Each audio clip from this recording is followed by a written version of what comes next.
আসসালামু আলাইকুম এভরিওয়ান, কেমন আছেন সবাই? আশা করতেছি ভালো আছেন। Welcome back to my channel. আজকে একটা খুবই ইজি একটা হেয়ার মাস্ক আপনাদের সাথে শেয়ার করব, যেটা আমি আগে খুব ব্যবহার করতাম বাট এখন করি না, কারণ ডিমের দাম বেড়ে গেছে।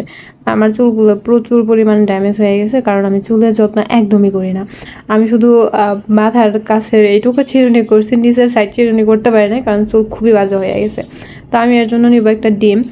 সবাই বলে ডিমের সাদা অংশ নিতে, বাট আমার মনে হয় ডিমের সাদা অংশ নিলে কি হবে, হলুদ অংশটা কি করব পরে।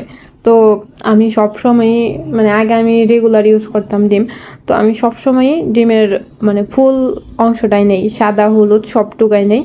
সো আপনারাও এটা ট্রাই করতে পারেন, সাদা অংশ হলুদ অংশ দুটোই নেবেন, ফুল একটা ডিম নেবেন। আর এখানে আমি নিব হলো লেবুর রস। তো আমি লেবুগুলো একদম টুকরো টুকরো করে কেটে নিছি, আর আমি লেবুগুলো এভাবে চিপে নেব, এতে করে ভালো রস বের হবে, অনেক বেশি পরিমাণে রস পাওয়া যাবে। অ্যাকচুয়ালি আমরা না এইভাবেই লেবুর রস বের করি, কোনো মেশিনের সাহায্যে না, হাতের সাহায্যে লেবুগুলো ছোট ছোট পিস করে নেই। আর মাঝখানের যে ওটাকে আমরা আমাদের আঞ্চলিক ভাষায় আঁঠি বলে, তো ওই আঁঠিটুকু আমরা আলাদা রাখি, ওটার থেকেও আলাদা রস বের হয়। সো এইভাবে করে নিলে বেশি পরিমাণে রস বের হয়। যাই হোক, এখন খাবারের ওইদিকে না চলে যায়। এখন আমি লেবুর রস দিয়ে তারপর ভালোভাবে এই ডিম আর লেবুর রস ভালোভাবে মিক্স করে নেবো। আপনারা চাইলে কোনো কিছু সাহায্যে ফেটিয়ে নিতে পারেন, বাট আমি হাতের সাহায্যে যতটুকু পারতেছি অতটুকুই মিক্স করতেছি, কারণ চুলেই তো দিব, ফুলই দিব। সো কিছু যায় আসে না, মিশলো না আলাদা আলাদা রইলো, আলাদা থাকলেও আমার কিছু যায় আসে না। তো আপনারা চাইলে এটাকে ভালো করে ফেটে নিতে পারেন।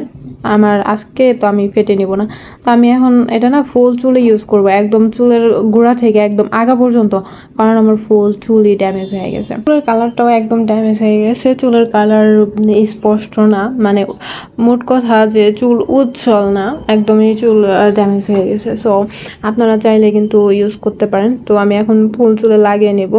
আর সত্যি কথা, খুবই বাজে গন্ধ, সিরিয়াসলি খুবই বাজে গন্ধ। আপনারা যারা ডিম ব্যবহার করেন তারা জানেন যে এটার গন্ধ কেমন, সিরিয়াসলি খুবই বাজে গন্ধ। এটা সহ্য করা চুলে শুধু যারা চুলকে খুবই ভালোবাসে তারাই সহ্য করতে পারবে। যেরকম আমি বললাম যে আগে আমি প্রচুর ইউজ করতাম, কিন্তু এখন করি না, কয়েক বছর হয়ে গেছে।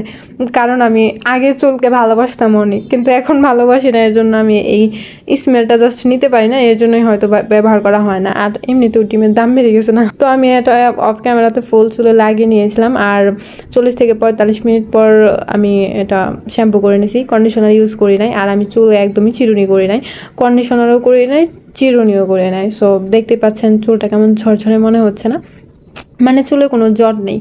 আর চুলটা একটু ভেজা ভেজা, যদি ভালো করে শুকাইতো তাহলে আপনারা চুলের যে উজ্জ্বলতা সেটা দেখতে পাইতেন। ক্যামেরাতে হয়তো বা ভালো করে বোঝাও যাইতেছে না। সো চুলের মোটামুটি একবার ব্যবহার করলে আর কতটা আশা করা যায়, বাট তারপরও চুলের জট খুলে গেছে, সফট মনে হইতেছে, আর চুলকে একটু উজ্জ্বল, একটু না ভালোই উজ্জ্বল মনে হইতেছে। সো আপনারা এই মাস্কটি যদি সপ্তাহে একদিন করে ব্যবহার করেন, তাহলে কিন্তু আপনারা চুলের সকল ধরনের সমস্যা থেকে মুক্তি পেতে পারেন। আর নয়তো মাসে 2বার ব্যবহার করার প্রচুর পরিমাণে ট্রাই করবেন। আমিও এখন থেকে চেষ্টা করব যে মাসে 2বার অত্যন্ত ব্যবহার করতে। তো চুল স্বাস্থ্যোজ্জ্বল না থাকলে একদমই ভালো লাগে না।